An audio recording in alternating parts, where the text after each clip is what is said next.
এক রৌদ্রোজ্জ্বল সকালে ছোট একটি মৌমাছি, যার নাম গুনগুন, তার মৌচাক থেকে উড়ে এলো। সে শুধু এদিক ওদিক উড়ে বেড়াতো না, তার একটা খুব জরুরি কাজ ছিল। গুনগুন পৃথিবীকে আরো সুন্দর করে তুলতে ভালোবাসতো। গুনগুনের প্রথম কাজ ছিল বাগানের সবচেয়ে মিষ্টি ফুলের রস সংগ্রহ করা।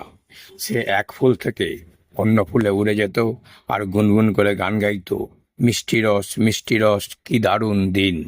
বাগানে টুনি নামের একটি ছোট্ট মেয়ে খেলছিল। সে তার লাল বল নিয়ে দৌড়াচ্ছিল। হঠাৎ সে একটি গুনগুন শব্দ শুনতে পেল এবং গুনগুনকে তার প্রিয় ডেইজি ফুলের কাছে উঠতে দেখল।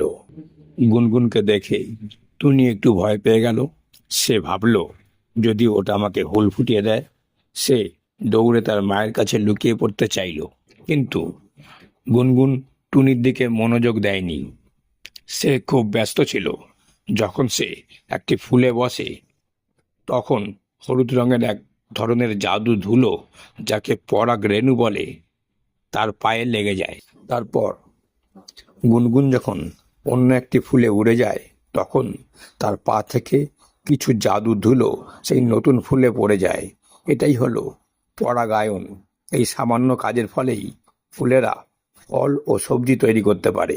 টুনির মা তাকে বোঝালেন, গুনগুনের মতো মৌমাছিদের কঠোর পরিশ্রমের কারণেই আমরা মিষ্টি আম, রসালো আপেল এবং সুস্বাদু টমেটো খেতে পারি।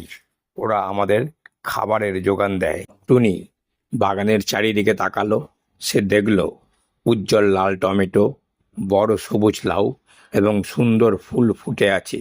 সে বুঝতে পারল যে এই সব কিছুর পেছনে গুনগুনের মতো মৌমাছিদের অবদান রয়েছে। সে বুঝতে পারল যে গুনগুন তাকে আঘাত করতে চায় না। গুনগুন তার গুরুত্বপূর্ণ কাজ নিয়ে ব্যস্ত, বাগানকে ফলে ও ফুলে ভরিয়ে তোলা। এখন টুনি আর মৌমাছিদের ভয় পায় না। যখনই সে গুনগুনকে বাগানে দেখে, সে হাত নেড়ে বলে, ধন্যবাদ আমার ছোট্ট উপকারী বন্ধু।